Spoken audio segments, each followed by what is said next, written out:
welcome to the Vet View. Today we're speaking with Lisa Garisto, who is a Navy veteran and a professional singer and aspiring actress. Thank you for coming on the show today, Lisa. We appreciate it. It's my pleasure. So you are a Navy veteran, of course. Can you tell me a little bit about when you joined the Navy and why you joined the military?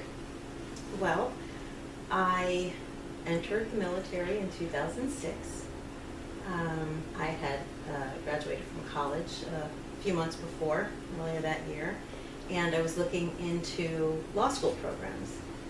So I took the law school admission test, and throughout my research I came across an ad for the Navy JAG program, which interested me tremendously.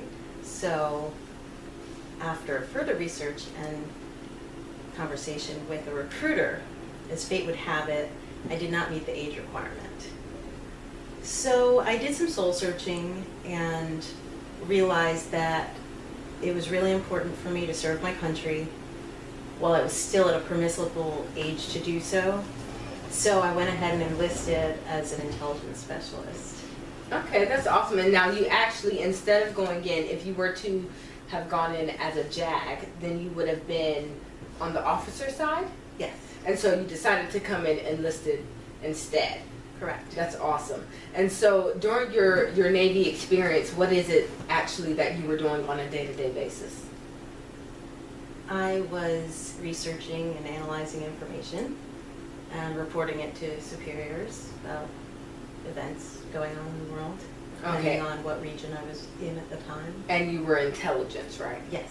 And so while you were in, did you ever deploy, or was it mostly at one certain base that you were working out of, or how did that work? Well, I was posted at several different locations. I started in Virginia Beach for a little over a year at the Navy and Marine Corps Intelligence Training Center. And then from there I went to Bahrain, an island in the Arabian Gulf, and so I spent a year there. Later I was posted on the amphibious assault ship, the Bonhomme Richard, and I finished my career on Coronado here in San Diego at Navy Information Operations Command. Okay, and so encompassing all of that, how many years were you in the Navy? 6 years. 6 years, okay. And so every sailor that I speak with specifically is different concerning their experience on a ship and how it was, because I've seen the close living quarters that you guys live in. And so how was being on ship for you? Claustrophobic. That's what I was looking for. Okay, so when did you actually separate from the military and start moving on into your other ventures? October of 2012. Okay, and so you've been out for, you know, a little over a year. And so how was your transition period? Were you looking to do what you did in the military in the civilian sector, or were you looking for something completely different? Well, it's actually been less than a year. And everything just kind of happened so fast. I really wasn't sure, as I was approaching my transition, what I wanted to do. I knew that the logical progression would dictate that I continued doing intelligence work. Right. And on paper, I had the qualifications and experience and education to do that. However, everything inside me told me that I would not be content or satisfied to pursue that. So that was my state of affairs when I was getting out. Okay, and so now I know that you're working as we said in the beginning, a professional singer and an aspiring actress. I know for myself personally, I'm not just saying she's an aspiring singer and I have no idea. I have heard her sing, and you have a beautiful voice. And so how did your military service kind of catapult you into what you're doing now, and how does it support your job now as a singer? Well, I've been a singer all my life. And I actually made a decision when I entered the military to discontinue that, you know, part of my life. and just kind of just progress and move on to other things. So, strangely enough, as soon as I came into the military and people found out that I could sing, you know, I'd been asked to sing for one event at one point early on in my career.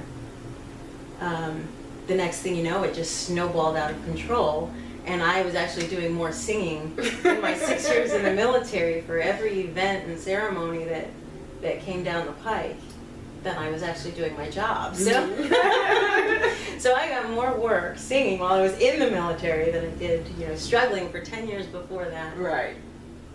Okay, and so now that you're out, I know you've been singing. I personally heard you sing at Reboot which is a transition assistance program. And so, other than that, where are you in life right now? What are you doing as it concerns singing and being in the entertainment industry?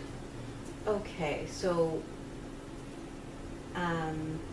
after my transition, once again I was doing soul searching and trying to figure out what path I wanted to pursue in life. What did I truly enjoy? And singing is absolutely one of those. It's something I can't live without. It's something I enjoy doing. So I went ahead and I made a website and I printed up some business cards, and most of the same people and organizations who were asking me to sing before I separated from the military were willing to hire me on afterwards. So so far I've been successful doing that, and work is increasing, and I'm getting more and more jobs, and it's able to help me afford my acting classes, which is another thing I'm pursuing, is hopefully a career in acting, and from my schooling. So. Right, and so this is probably something that I should have asked a little earlier, but who were your big influences in singing? You were saying that, you know, you started singing way before you joined the military, and so that's something that was already, you know, bred into you. Who did you look up to as you started your singing career and being interested in singing? Oh, there were so many. There's just so many. I couldn't even name them all. From musical theater, from when I first saw Annie, you know, to Bryan Adams was my preteen idol. And then, you know, I moved to New Orleans for 6 years because I thought I wanted to be a jazz and blues singer, and you know, so I was listening to Sarah Vaughan and Ella Fitzgerald and Billie Holiday and Dinah Washington. There's just too many to name. I have so many influences. Okay, and so now as you transitioned and you moved on with your singing career and your career in general, were there any veteran organizations that stood out to you or assisted you in making your transition to the next step? Absolutely. The National Veterans Transition Services Institute and their reboot program really helped me identify what it was that I wanted out of life, how nothing in life is unattainable, and that I could achieve whatever I believed I could do, I could achieve it. Mm-hmm. So I strongly support them and how they help transitioning veterans. Right, and one of the things that I really love about Reboot is the fact that they have you put together a goal poster so you can see where it is that you're going to be going in the future and kind of map that out for yourself. And so thinking about that and that portion of the program that you went through, what is your next step and where do you plan to go in the future? Well, I saw myself being in film and television, and you know, going to acting classes and continuing to sing, and I've kind of made a roadmap for myself, and I've applied to the Lee Strasberg Theater and Film Institute. I was accepted, and in September I will be starting a 1-year conservatory program with them. I'm going to continue singing to subsidize my income, and yeah, so I'm going to be living and going to school in West Hollywood and just taking advantage of the environment and auditioning for everything that I can, and just trying to make my life for myself there, and develop a career. That's amazing. And you already have your living space and everything together. All you have to do is go. I just have to go. I That's secured amazing. myself an apartment there. I've rented out my house here, so that's not going to be a concern. And so, all the ducks are in a row. Right. I made sure to get a jump on it early so that I wasn't stressing, Right. when I was, living over there and working over there, going to school. So Right. everything's set up. That's awesome. And so I know a lot of times when veterans get out of the military, a lot of the jobs initiative programs are more catered towards veterans going into the corporate world and not necessarily focused on them going into what I call a creative career, be it modeling or singing or acting or photography or whatever it may be. Creative careers are kind of pushed to the side. And so as someone who has been successful in your creative career and who is going on to do bigger and better things, what advice would you have for a service member who is getting out, who is interested in singing or photography or modeling or whatever creative career as they prepare to transition out and move on? Well, the advice I would give is to just about any transitioning service member who is uncertain or has conflict within themselves, and it could be someone going into a corporate job, it could be somebody trying to go into the entertainment industry or writing or whatever it is, because I think it's the same for all people. The first thing I would advise is, if you can, try to get into the reboot program. I absolutely strongly, I can't emphasize it enough how important and inspirational this program is. So, but if that's not possible for you, for whatever reason, my advice would be that you just really need to dig in deep within yourself, try to understand what in life drives you, motivates you to get out of bed every morning, what is going to fulfill you, not how you look on paper, because you don't live your life on paper. Dig deep, shut out all the chatter, the noise in your life, naysayers who might call you impractical or unrealistic because they don't understand your dreams and the value, how much you value them and what they mean to you. Shut that all out, dig deep, and then don't come out until you figure out what you want in life. And then after that, you make a plan to attain it, step by step, day by day, hit the ground running, and don't look back. That's the best advice I can give. That is amazing. Amazing advice. Amazing. Awesome.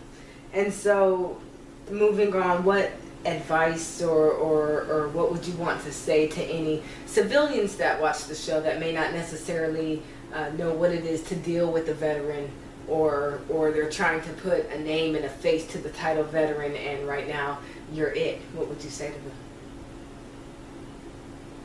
That's a really tricky question.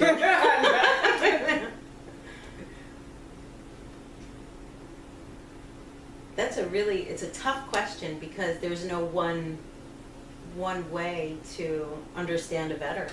True. We've all come from different places in life. I myself had a unique and different perspective going in, as I do when I came out, because I entered the military at such a late age, and I'd already had so many different experiences and jobs, and I'd lived many different places.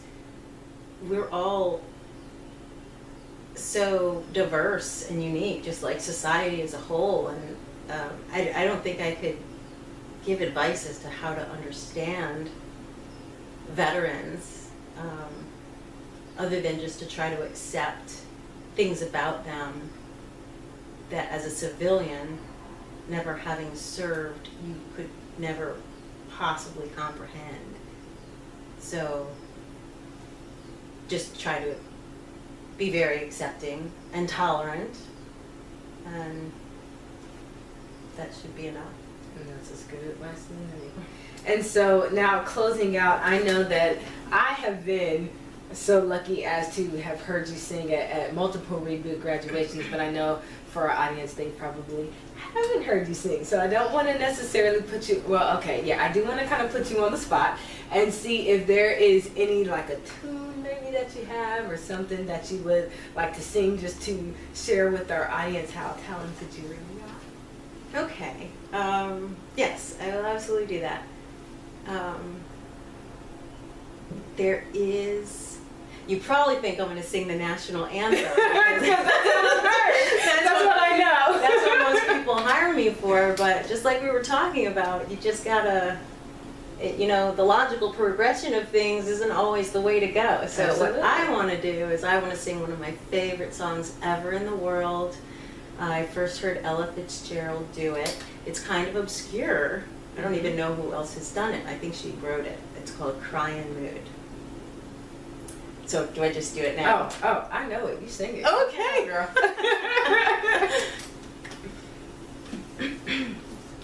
Woe is me, I'm as blue as anyone can be. I feel like a weeping willow tree. I'm in a crying mood. Pair by pair, I see happy lovers everywhere. But the one I love don't seem to care. I'm in a crying mood. Each day I'm by my lonesome. Blue Mondays, rain or shine, I say this world is lonesome. I'm just a lonesome kind.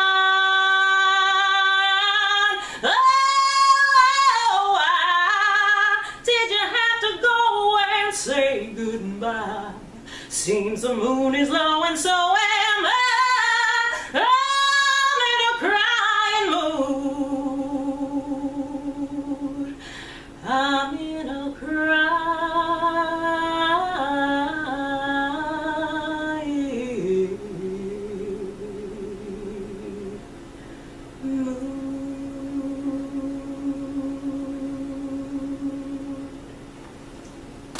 Amazing! Oh my God! Thank you so much, Lisa, for coming on the show. We really appreciate it. We're blessed to have you here today. And so if you are not in a crying mood after hearing that, you are wrong. If you want to catch up with Lisa, you can contact her at her website at Garisto, Garisto, entertainment.com. And you can also contact her on LinkedIn at Lisa, Lisa Garisto. Thanks, guys. We'll see you next time on the